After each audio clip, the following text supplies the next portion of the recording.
Today we are sharing the gospel about Church Jesus, the disciples.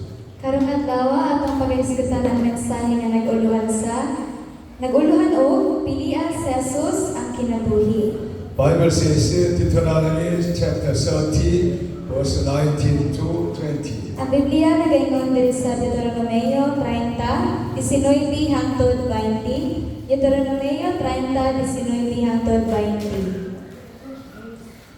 This day I call the Gihimo kong heavens saksi karon ang langit ug ang yuta nga kamo gipapili ko sa kinabuhi o sa kamatayon, sa panalangin o katalagman. Busa pilian ninyo ang kinabuhi aron kamo ug ang inyong mga kaliwatan mulungtad. Higugma ang Ginoo nga inyong Dios, alagari siya ug ayaw kamo pagbulag kaniya. Kini makahatag unya kaninyong kusog ug taas ang kinabuhi inigpuyo ninyo sa yuta nga gisaan niya sa inyong katigulangan nga si Abraham, si Isaac o si Jacob. Amen. Today Almighty God want to give us the new message through Holy Bibles. Karon ang Ginoong Dios ganahan maghatag kanato panibag-ong mensahe pinaagi sa Balang Espiritu.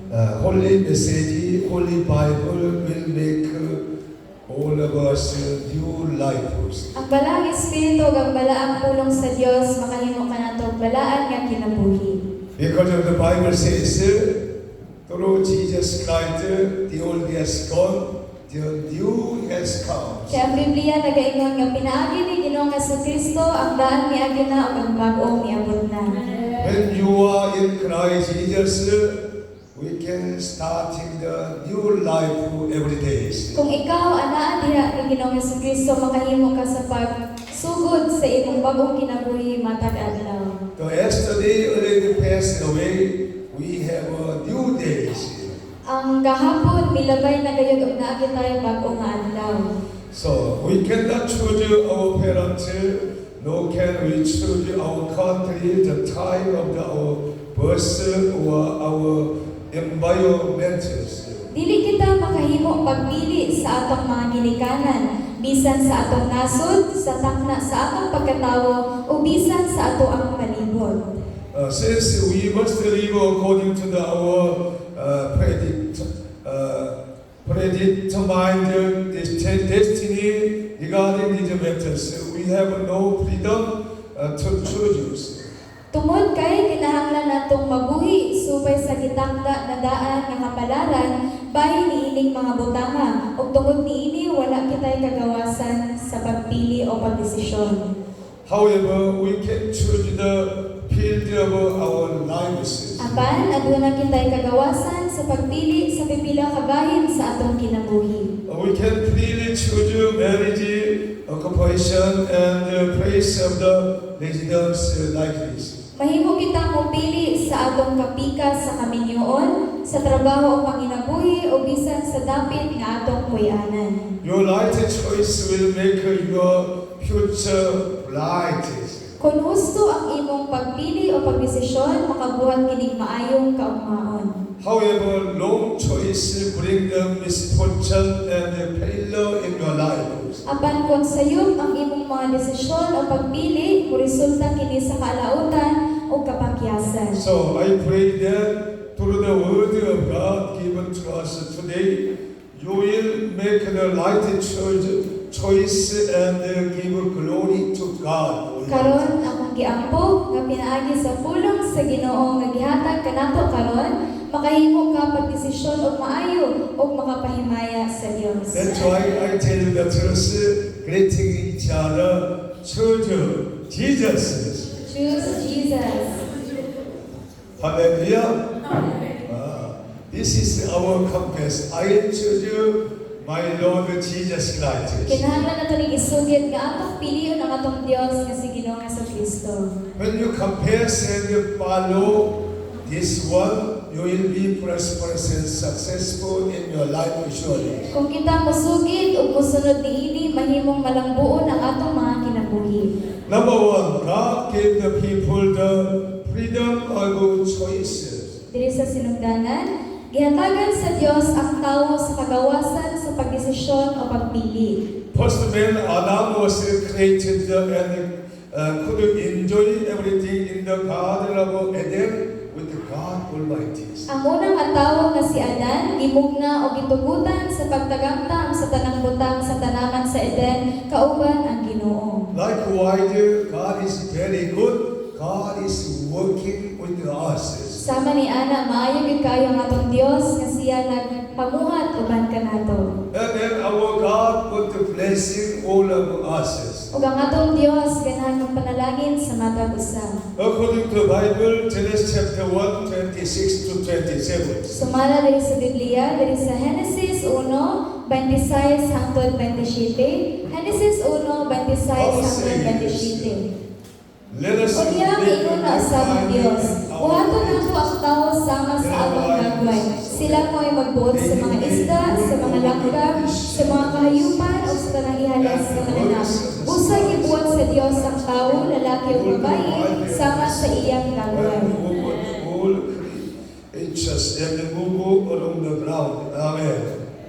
God created you and I with the image of Him. Gibuhat kita sa Dios agi sa iyang imahe. And then God want the blessing, make a blessing all the peoples. O ang Dios ganahan kay magpanalangin sa tanang katawhan. God made Abraham's blessings.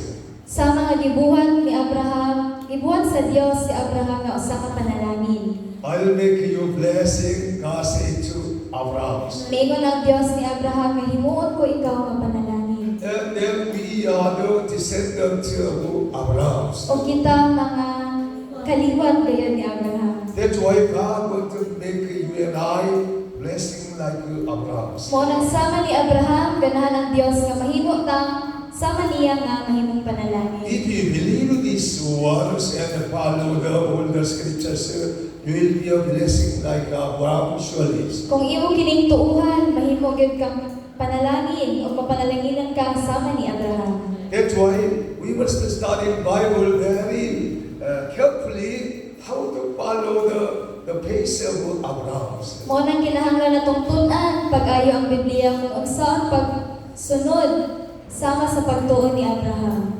According to the Bible, first man Adam was given the freedom of choices. Sumala sa Biblia, ang unang nga tawo nga si Adan gihandagan og kagawasan sa pagdesisyon. In the center of the Garden of Eden were the tree of the life and the tree of the knowledge of God, good and evil. Sa tunga sa tanaman sa Eden, anaan nahimutang ang kahoy nga naghatag sa kinabuhi ug kahoy nga naghatag sa kahibalo unsay maayo ug daotan. Almighty God put the Adam and Eve there in the Garden of Eden.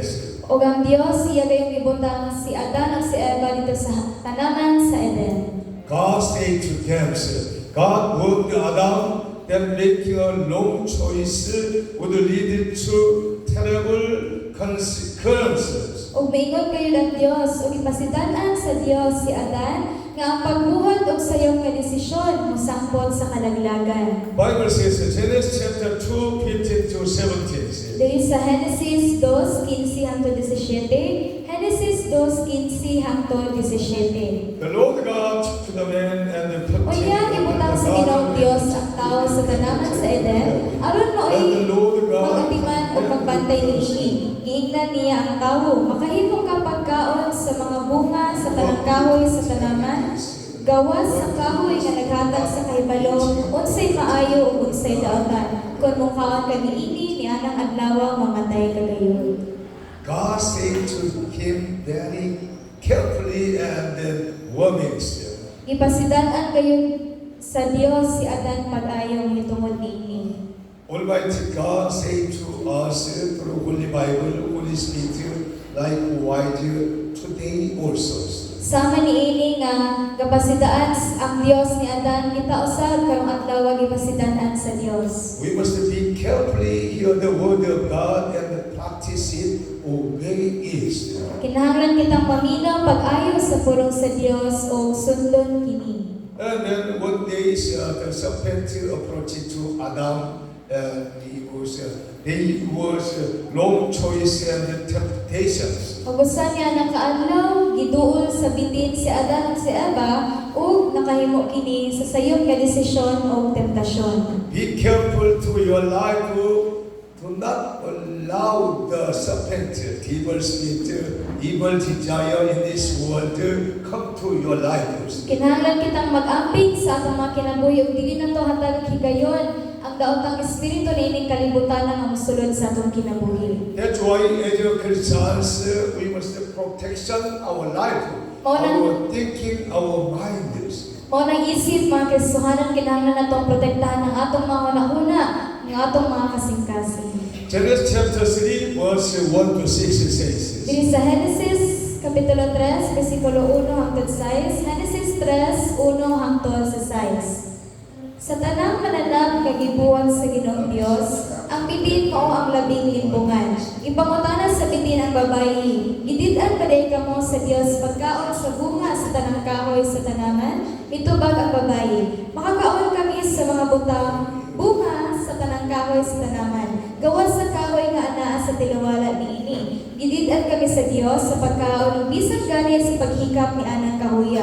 Kung supako namo kini, mamatay kami. Miingon ang bitin, dili tinuod nga mamatay kamo. Isulti kini sa Dios kaninyo kay nasayon man gud siya nga kun mukaon kamo niini, maabli ang inyong salabutan ug mahisama ang kamo kaniya nga nasayon unsay maayo ug unsay daotan. Sa pagkakita sa babae nga akma, maong kahoy maanindot kaayo ug laming kanon ang bunga niini ug makapahimo kaniyang maalamon mikuha siya sa bunga ug gikaon niya kini unya gihatagan niya iyang bana ug gikaon usab siya.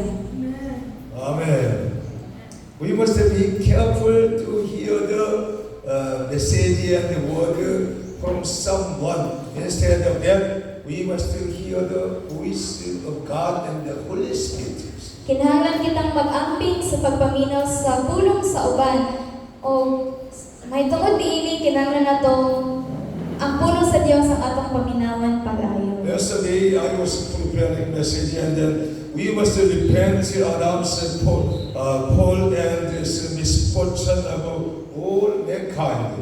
Naghinulsol kita tungod sa pagkapukan ni Adan o sa kaalaon nga miabot sa tibuok katawhan. We do not hear the voice of the devil's spirit and the long-minded people. Kinahanglan natong dili paminawon ang tingog sa daotang espiritu o sa mga tawo nga sayop og hunahuna. That's why we must open the spiritual brain and mind to distinguish the very well which is the good or bad ones. Mo nang kinahanglan tong abrihan ang atong mga espirituhal nga hunahuna aron makaila kita unsay maayo ug unsay dili. Second one, the reason the world today is the difficult due to the war and conflict is because of the wrong choices. Diri sa ikaduha, ang hinungdan nganong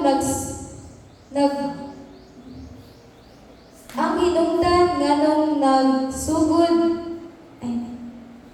ang kalibutan karon tungod sa gubat mao ang sayop nga pagpili o sayop nga mga desisyon. Oh, so really nowadays is the very difficult allowing the some else's. O karong mga adlaw, karong mga panahon na lisod gid kaayo sa ubang mga lugar. Because of the some need wrong choices. Tungod sa usa ka tawo o usa ka pangulo nga sayop ang iyang pagdesisyon. Some need and wrong mindeds. Ang ubang mga pangulo aduna gayud sayop nga hunahuna. We'll read in Bible 1 Timothy chapter 4 verse 1. Atong basahin sa Biblia sa unang Timoteo kapitulo 4 bersikulo 1. Unang Timoteo 4:1. The Spirit clearly says that in the later times some will abandon the faith. Ang Espiritu klaro nga nag-ingon nga sa umaabot nga panahon may mga tawo nga mamiya sa ilang pagtuo. Mao ilang sundon ang mga limbong ang espiritu ug ang mga pagtulunan sa mga yawa. Why people have a wrong choice and wrong mind? They are deceived by the devil's spirits. Ngano ang mga tawo aduna may sayop nga hunahuna kay tungod gidintal o giuwat sila sa daotang espiritu. They are confirmed their mind by the devil's spirit, not by the Holy Spirit of God. Ila gayong ibutang ang ilang mga hunahuna sa daotang espiritu o dili sa espiritu sa Dios. That's why they want to conquer another country, they want to get some other possession and another lands. Mao nang aduna kay mga pangulo nga ganahan nilang buntugon ang uban nga mga nasod o ganahang kuwaon ang ilang mga kabtangan. So we must be careful to do likewise. Instead of that, we must seek God Almighty and then conquer the land of the all around by the gospel of Jesus Christ. Mao nang kinahanglan natong maampingon niining mga butanga o Ginoon, kinahanglan natong buntugon ang mga ubang mga lugar pinaagi sa pulong sa Ginoo. As a Christian, we must make a volunteers. Isip mga Kristohanan, kinahanglan kitang malahi sa ubang mga tao. We are conquer the land, 물론 바이안, 발리오, 빵바기오, 나이스 like them, conquer the land by faith by the gospel of Jesus Christ. Nakahimo na kita pagbuntog sa mga lugar bisan sa bahian, sa pambagyo, sa dawis ug sama ni ana kinahanglan natong buntogon kini pinaagi sa pag-ebanghelyo, pinaagi sa pulong sa Ginoo. Hallelujah. After conquer the land, we can do preaching the gospel, helping the people, heal the sick people, as the Lord Jesus Christ has done. Pag human natong mabuntog ang usa ka lugar, makahimo na ta pagsangya sa pulong sa Dios sama sa gibuhat ni Ginoong Hesus. That's why as a Christians who believe in Jesus Christ, we make a difference. Sama nga kita mga Kristohanan kinahanglan kitang maghimong kabaguhan nini atong nasod. Greeting each other, make a difference in your life also. Hallelujah. Do not follow the pattern of this world. Ayag sunda ang manto diri sa kalibutan. Hallelujah. The tragedies on us today occur because of the choice people make. Ang mga trahedya sa kalibutan karon nahitabo tungod sa mga pagdesisyon nga dili maayo nga gihimo sa mga tawo. Adam and Eve's spiritual death and fear because of they were disobey the word of God. Ang espirituhanong kamatayon o kahadlok ni Adan ug ni Eva tungod kay nisupil man sila sa Dios. Genesis chapter 3 verse 10 says, Diri sa Genesis kapitulo 3 bersikulo 10, Genesis kapitulo 3 bersikulo 10. Ang lalaki mitubag, natungo ko ang imong paglaka sa tanaman, ug giabot ang akong kahadlok ug mitago ako kay hubo man ako. why they were afraid? Because of the day against God Almighty. Nganong nahadlok man sila tungod kay nisupil man sila sa Dios. We must repent and confessing our all things.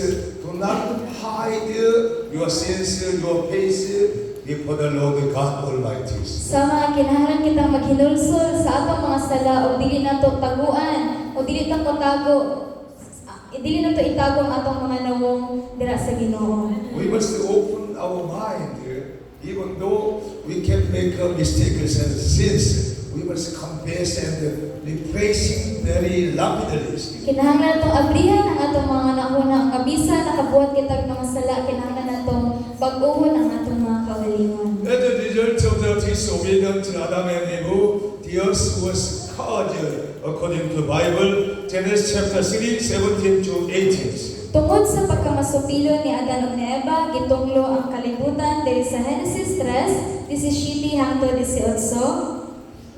To Adam is said, because you listen Unyang miingon siya sa lalaki, tungod ka nagpaluhi ka man sa imong asawa o bikaan sa bunga sa kahoy at gidili ko kanimo, mahimo pinunglo ang yuta tungod sa imong gibuhat. Maghago ka pag-ayon sa tibok mong kinabuhi, una pa kini mo hatag og igong abot. Alam kanimo. Amen. Trouble come to our life when we disobey the word of God. Ang kasamok moabot gyud sa atong kinabuhi kung musupil kita sa sugo sa Ginoo. And then physical death is appearing to the people. Genesis chapter 3 verse 19. Og nagkatuol ang kamatayon sa pisikal sa mga tawo diri sa Genesis 3 3:19, diri sa 19, magpatulo ka sa imong singot ug maghago pag-ayo una pa mahatag kanimong abot ang yuta hangtod mobalik ka sa yuta nga imong gigikanan. Hinimo ka gikan sa yuta ug sa yuta ka mopauli. Amen. In the beginning, God gave to the people eternal life because they made by the image of God. They have eternal life already. Sa sinugdanan gayon gihatagan na sa Dios ang mga tao ug walay katapusang kinabuhi tungod kay hinimo man sila sa imahe sa Ginoo. But because of that they committed sin, eternal life stops. Ug tungod kay nakabuhat man sila og sala, ang ilang kinabuhi walay katapusan nahunong gayon. That's why Jesus came to the world to teaching again how to be replacing the eternal life as a Christians. Mo nang mianhi gayon si Ginoong Hesus diri sa kalibutan aron pagtudlo pag-usab unsa man ug pagbalik ang nawala nga walay katapusang kinabuhi. For this one solved this program of sins, Jesus died on the cross, sacrificed himself who solved the program of eternal life, and then he gave us the eternal life again. Tungod ni ining problemahan, nagpakamatay si Ginoong Jesucristo dito sa cross aron sa uli pag-usab kanato diha sa Dios o paghatag pag-usab sa walay katapusang kinabuhi. So everybody, when we believe in Jesus Christ, obey His commandment, will have eternal life again. Kung kita mga tao sa dihang mutuo kita ni Ginoong Jesucristo makabaton kita kinabuhi walay katapusan pag-usab. Amen. The first condition for Adam to bear the image of God was freedom. Ang unang kondisyon aron madala ni Adan ang dagway sa Dios mao ang kagawasan. The freedom of choice must include taking responsibility for the consequences. Ang kagawasan sa pagdesisyon adunay paggawat sa responsibilidad sa sangputanan niini. Almighty God gave us the freedom, but as a Christians, we have a responsibility keeping the word of God. Ang Ginoong Dios naghatag ayon natong kagawasan. Busa isip mga Kristohanon gihatagan kita responsibilidad sa pagtibig sa pulong sa Ginoo. God warned Adam that the wrong choice would cause problems. Romans chapter 5 verse 12 says. Gibasidanan kay sa Dios si Adan nga ang sayo nga pagdesisyon magdala kini og mga problema diri sa Roma 5:12. Roma 5:12.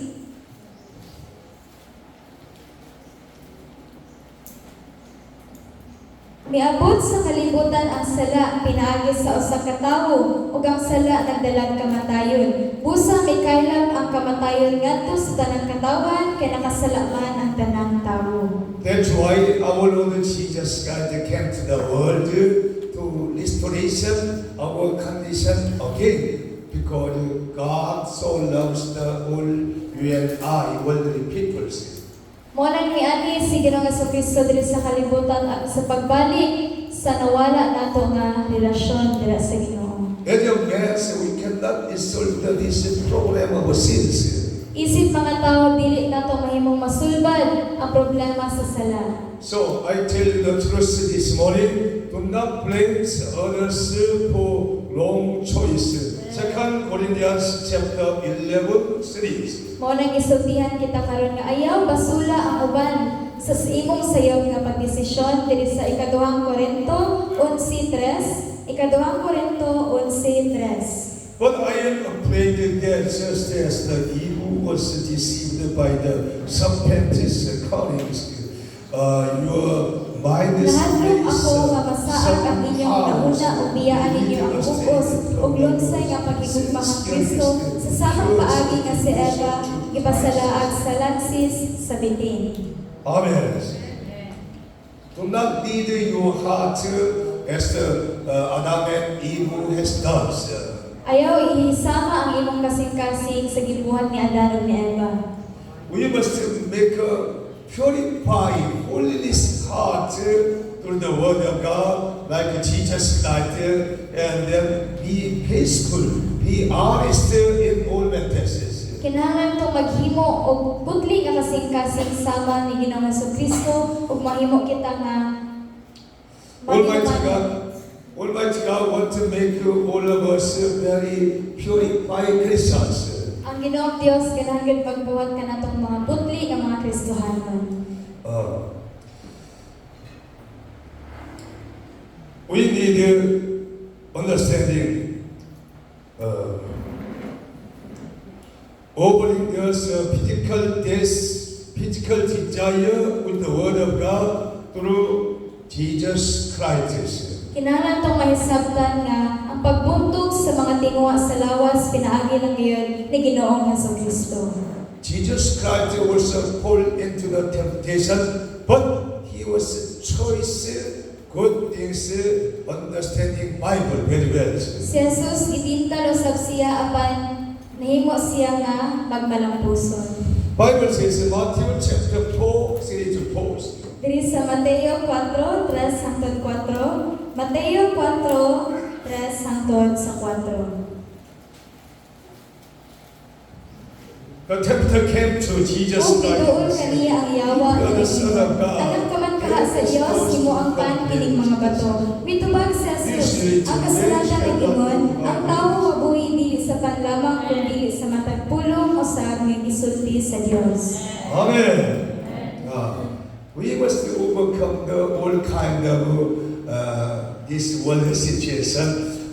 We will not live by the salary and money materials, but by the word of God, we can live in very peacefully. Kinahanglan natong mabuntog ang sitwasyon ining kalibutan nga dili kita mabuhi lamang sa salapi o sa mga bahandi ining kalibutan kung dili sa Ginoo usab. And then we can overcome the all kind of material in this world come from the God Almighty. Ug makahimo kita pagbuntog sa mga materyales aning kalibutan. And then we'll be very happiness when we return to our money and material collected to God Almighty, who gave us already. We'll be satisfied in our lives. O mahimo kitang magmalipayon kung ang atong mga bahandi ibalik nato sa Dios nga mo'y naghatag niini. Important. You can work very hard, but you must learn how to return to the Lord God Almighty, how to preach to God Almighty very well. Importante gyud kaayo nga makabalo kita unsa ang pagpamuhat ug maayo apan dili gyud nato kalimtan nga ibalik kini tanan sa Ginoo. So we must understand the spiritual desire and populate honor people want to be. But what Jesus says, John Matthew chapter 5, 5-7. Atong mahibaloan nga ang espirituhanong tinguha sama sa pagkainila o katungganan mo gayong tinguha sa mga tao apan ingon si Jesus diri sa Mateo kapitulo 4, 3 Mateo kapitulo 4, 5 hangtod 7.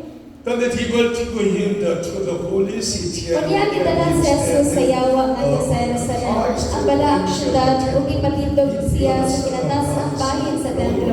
O giingnan, anak ka man ka sa Dios, ang tawag nato sa ubos, kaya nag-ingon man ang kasulatan. Ang Dios nagsugo sa iyang mga anghel pagbantay kanimo. Sablayan kanila aron dili maigo sa bato, bisan gani ang imong mga tiil. Si Jesus mitubag, apan nag-ingon usab ang kasulatan, ayaw tintala ang Ginoo nga imong Dios.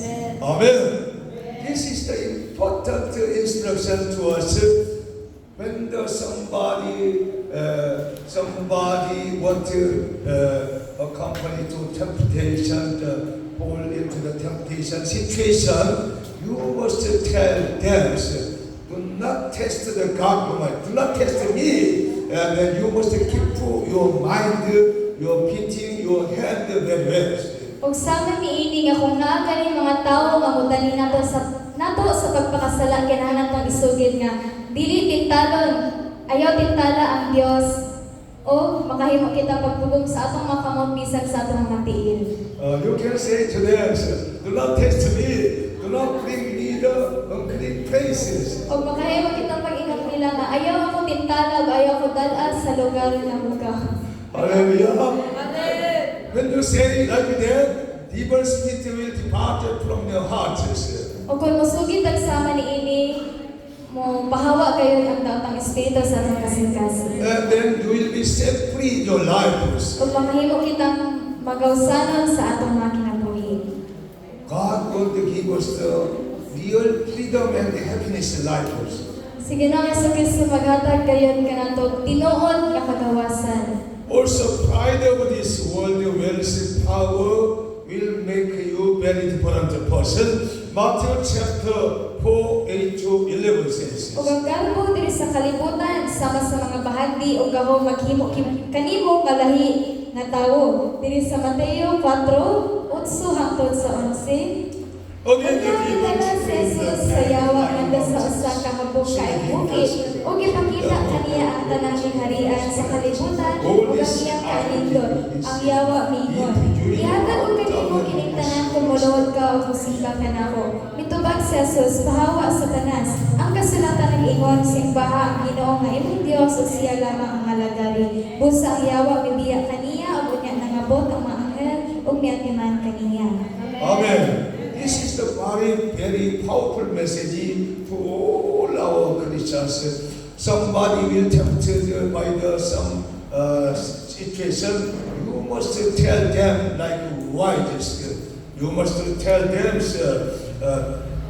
away from me, Satan, for it is the written, worship the Lord your God and serve Him only. Ug sama ni ana kung makahiyagom kitag mga sitwasyon nga sama ni ini sa atong mga kinabuhi. Musugid ra ta sa sama, gisugid ni Jesus nga pahawa sa tanas. Ang kasulatan ng imong simbaha, ang Ginoo nga imong Dios o siya lamang ang alagari. When you have a mind and message this one, you can make a victory in your life.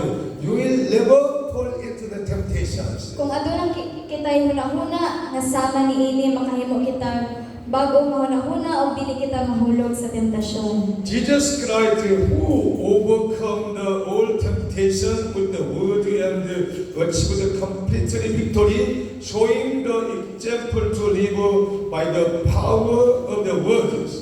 Gibuntog ni Jesus ang tanang tentasyon pinaagi sa pulong ug nakab-ot ang hingpit nga kadaugan nga mo'y nagpakita og panig-ingnan sa pagkinabuhi pinaagi sa gahom sa pulong sa Dios. We must learn the truth, the reason from Jesus' final choices. Ang atong makatunan gikan sa katapusang desisyon ni Jesus. Before Jesus died on the cross, he was earnestly prayer in Gethsemane mountains. Sa wala pa, gilansang si Jesus dito sa cross, siya mainiton nga nag-ampo dito sa Gethsemane. Mark chapter 14 verses 36 Diri says. sa Marcos, Kapitulo 14, versikulo 36. Marcos 14:36.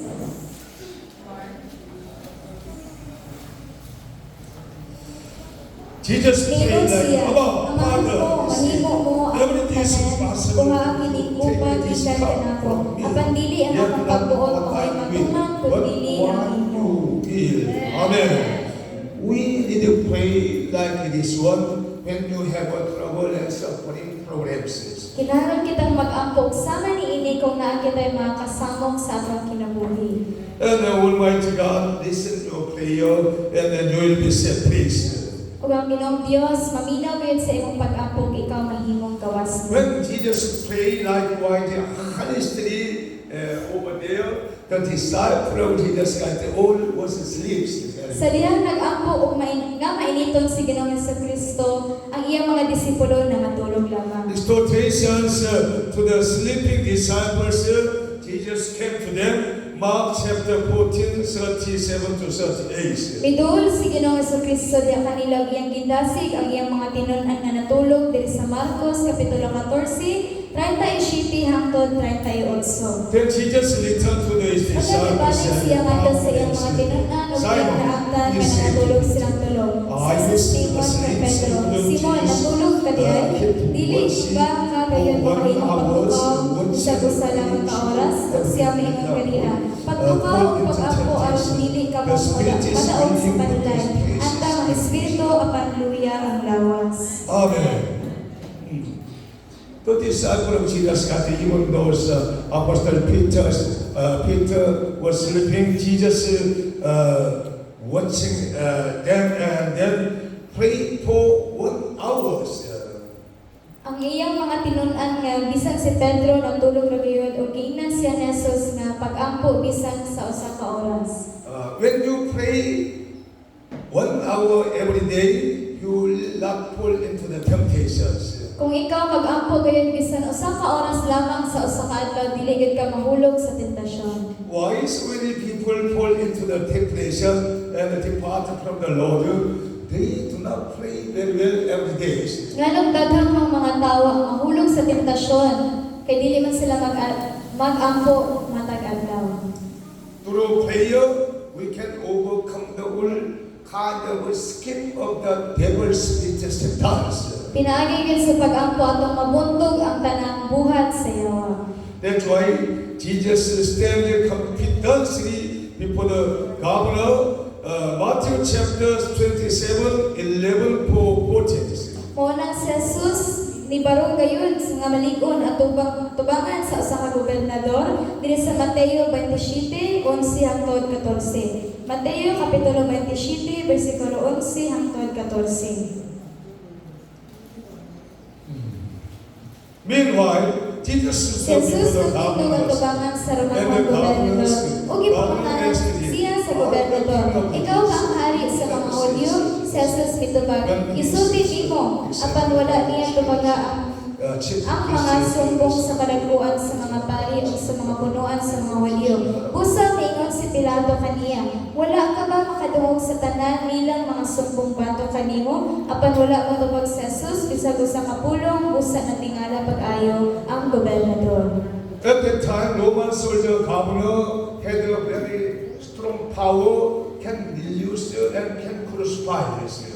Naanang mga panahon na ang usa ka gobernador ug mga Romano mga sundalo aduna gid sila kahog nga makahimo sila paglansa. But Jesus no answer to governors Apan si Jesus wala gid siya gitubag sa gobernador.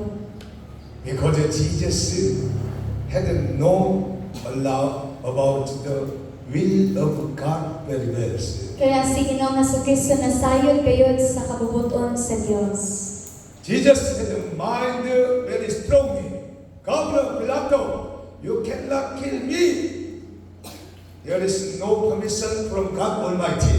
Aduna ngay kusgan kaayo na hunahuna si Ginoong Jesucristo mingon siya nga Pilato, dili kon nimo mapatay kay wala kay pagtugot sa Ginoo. As a Christians, we must be very strong and boldness like Jesus Christ. Isip mga kasuhanan, kinahanglan kitang magmalig-on o magmaisugon sama ni Ginoong Jesucristo. Do not afraid of any kind of situations. Dili kita kinahanglang mahadlok sa bisan unsa nga sitwasyon. Instead of that, we must trust in God and Jesus Christ, our Lord and Savior, Redeemer and Protector.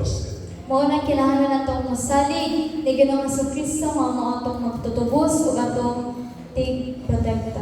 So, we exercise the freedom of choice in our Christian lives. O kinahanglan tong gamiton ang kagawasan sa pagdesisyon. The big picture of our lives is a lady predetermined. Ang kinatibuk-ang direksyon sa atong mga kinabuhi gitangda ng daan. But we have a freedom of choice individually. Apan aduna gihapon kitay kagawasan sa pagdesisyon sa matag. Whether to choice Jesus or the world. Kung piliyon ba nato si Jesus o ang kalibutan. Whatever we choose, we must take responsibility for the consequences. Bisan unsa ang atong pilion, kinahanglan natong atubangon ang responsibilidad sa mga sangputanan sa atong mga desisyon. Today's message we read again Deuteronomy chapter 13, 9 to 20. Atong basahan din sa Deuteronomio 30, 19 hangtod 20, Deuteronomio 30, 19 hangtod 20. This day I call the heaven and the earth and witnesses against Ihimo kong saksi karon ang langit ug and I ilang have kamo set gipapili ko sa kinabuhi o sa kamatayon. life Sa and panalangin o death, kasalanan. blessing and Usa curse. pilian ninyo ang kinabuhi aron Now kamo it's ug ang choice. inyong mga kaliwatan mulungtan. Higug pa ang Ginoo nga inyong Dios, alagari siya ayaw kamo pagbulag kaniya. Kini makahatag niya kaninyong kusog ug taas ang kinabuhi. Inig puyo ninyo sa yuta nga gisaan niya sa inyong katigulangan nga si Abraham, si Isaac ug si Jacob. Amen. Almighty God gave us the message, choice the life of Jesus Christ. Si Ginoong Jesucristo naghatag gyud kanatong mensahe karon nga atong pilion ang kinabuhi nga mao si Ginoong Jesucristo. Jesus Christ can make a new life for us. Si Ginoong Jesucristo makahimo kayo bag-ong kinabuhi. When we believe in Jesus Christ, the old way has gone. Our long attitude, long habit will be disappears. Sa dihang mutuo kita ni Jesus ang atong mga daan nga mga kinaiya mawala na gayon. Which means we must be crucified with Jesus Christ all our lives. O kini nagpasabot nga kinahanglan natong ilansa ang atong mga kagalingon kauban ni Ginoong Jesucristo. Then Jesus Christ will lead, handle your lives. Og si Ginoong Jesucristo na gayon ang mumanto sa atong mga kinabuhi. So most of the people cannot give to their life or cannot give to their handle to Jesus Christ. Ang ubang mga tao dili gayud nila mahimo na ihatag ang ilang mga kinabuhi ni Ginoong Jesucristo. That's why their life is very trouble and problems. Mao nang ilang mga kinabuhi puno gayud sa problema o kasamo. So there are always two paths before our lives. Og aduna gayud duha ka dalan nga anaa sa atong atubangan. There's God's way, the way of life. Una ang dalan sa Dios nga mao ang dalan sa kinabuhi. Bible says it is narrow and onerous. Ang Biblia nagaingon nga kini singpit ug lisod agian. Matthew chapter 7 verse 14 says. Dili sa Mateo kapitulo 7 bersikulo 14, Mateo kapitulo 7 bersikulo 14. Apan masingpit ang ganghaan ug malisod ang dalan paingon sa kinabuhing dayon ug diutay ra ang makakaplag niini. Amen. We must enter the narrow gate through Jesus Christ, cross of Jesus Christ. Kinahanglan natong masulod ang singpit nga ganghaan pinaagi sa cross ni Ginoong Jesucristo. And then you will find the new way, good way, happiness ways. Og diha makaplagan gid nato ang bag-o nga dalan ug ang malipayon nga dalan. Because Jesus Christ is the Almighty God. He can change all our condition very well. Kasi Ginoong Jesucristo mao gyud ang Dios ug makahimo siya pag-usab sa atong mga kondisyon. So we must trust in the Holy Bible and follow the Holy Bibles. Mao nang kinahanglan tong saligan ang balaang Biblia ug kinahanglan nato kining sundon. Bible says man's way, the way of death. Ang Biblia nagaingon nga ang dalan sa tawo mao ang dalan padulong sa kamatayon. It is wide and convenient. Lapad kini og sayon agian. Matthew chapter 7 verse 13. Diri sa Mateo kapitulo 7 bersikulo 13. Sa inyong pagpangitan sa dalan sa kinabuhi, sulod kamo sa singpit nga ganghaan. Kay ang lapad nga ganghaan ug ang sayon nga dalan paingon man sa kalaglagan, mao kini ang isubay sa kadaghanan. Many people want to ride wide roads. Daghan gyud mga tawo nga ganahan silang magmaneho or mag-drive sa usa ka lapad nga dalan. But Jesus Christ emphasized enter the narrow gates, follow me. Apan si Jesus mingon gyud diri kanato nga kinahanglan tong sundon ang singpit nga dalan ug mosunod kaniya. We must understanding this meaning very deeply, and then you can follow the narrow gates. Kinahanglan to kining masabtan sa lalugid kaayo ug makahimo kita sa pagsulod sa sigpit nga dalan. Bible says in Deuteronomy chapter 11, 26, 28. Ang Biblia nagaingon diri sa Deuteronomio 11, 26 hangtod 28. Deuteronomio kapitulo 11, 26 hangtod 28.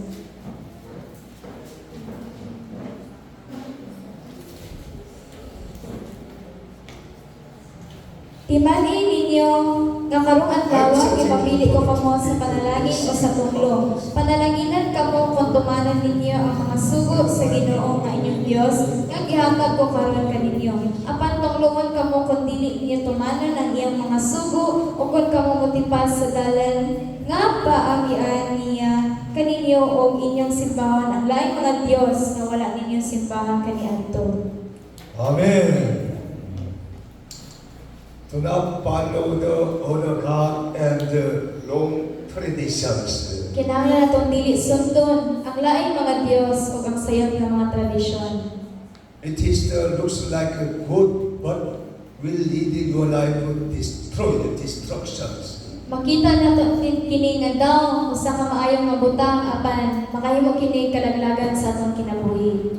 This is the teaching of our Lord Jesus Christ. I have learned. Mao kini ang nakatunan nato nga sugo o pagtudlo ni Ginoong Jesucristo. That's why I want to share this gospel to all our church members because I love all members. Mao na ganahan si pastor nga ipaambit kini nga mensahe sa tanang miyembro sa simbahan kay nahigugma man siya sa matag usa. God sent me here to help you.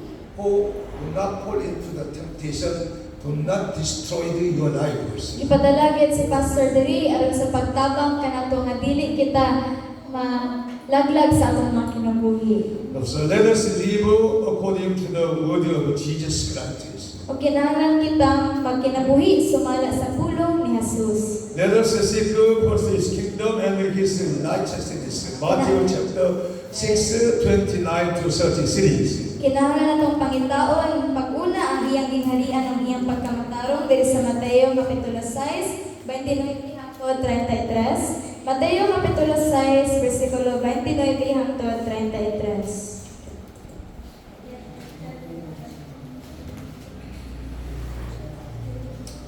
Yet I Ang tell you sabihan ko this, kamo mabisan gani si Solomon nga dato kaayo walay sakot kasama katahom sa usa niining mga bulaka. Kung gibisihan sa Dios ang mga balili nga buhi karon apan sa sulod adlaw sunugon ra, kamo pakahay dili bistihan pagkagamay ninyong pagtuo. Busa ayaw kamo kabalaka kung asa kamo kanon o imnon o ibisti. Kining mga butanga mao'y gitinguha kanunay sa mga dili magtotoo. Ang inyong amahan nga atuas sa langit na sayod nga nagkinahanglan kamo ining mga butanga. Apan labaw sa tanan bahalian ninyong Dios ug pagkinabuhi kamo uyon sa iyang kabubuton ug ang ubang mga butang ihatag ra niya kaniya. Amen. We must follow the word of God. O kinahanglan gid natong sundon ang pulong sa Dios. I have a conclusion message today. People attribute their success to themselves and their failures to their ancestors. Sa atong panapos nga storya, kasagaran ang mga tawo moingon nga ang ilang kalampusan tungod sa ilang kaugalingon, apan ang ilang kapakyasan ilang ibasol sa ilang mga katigulangan. So we must not blame others for our wrong choices. Mao nang dili nato angay basulon ng uban tungod sa atong sayod nga mga desisyon. We must repent of our wrong choice and make new right choice for the sake of tomorrows. Hinoon, kinahanglan maghinulsol kita sa atong mga sayop nga desisyon ug maghimog bag-o ug husto nga desisyon alang sa maayong kaugmaon. If we choose to live the life of the righteousness person as recording in the Bible, you will surely live a happy life where your soul prospers, everything goes well, and you become strong and healthy. Kung pilion nimo ang pagkinabuhi isip usa ka matarong nga tawo sumala sa gitudlo sa Biblia, aduna gyud kay kinabuhi nga malipayon, mulambo ang imong kalag, mamaayo ang dagan sa imong kinabuhi ug mahimo kang lig-on ug himsog. The future of those who choose the path of the giving glory to God will shine like the sun of the sky. Ang kaugmaon sa mga nagpili sa dalan sa pagtugyan sa ilang kinabuhi sa Ginoo musidlang sama sa adlaw. So I pray that you all become such excellent people, become servants of the Christ who are loved by God, loved, recognized, and blessed by the all peoples. Nagampo ako nga kamong tanan mahimong mga maayo ug matinud-anong alagad ng Kristo kinsa mga tawo nga hinigugma sa Dios giila ug ipanalanginan sa tanang katawhan. Let us pray. Father God, thank you, Lord, for giving us the city. We must choose Jesus Christ our life. Thank you, Lord. Protection all of us. Training, turning point in our life of the city to make a wonderful, excellent life for the glory of God Almighty. In Jesus' name we pray. Say Amen.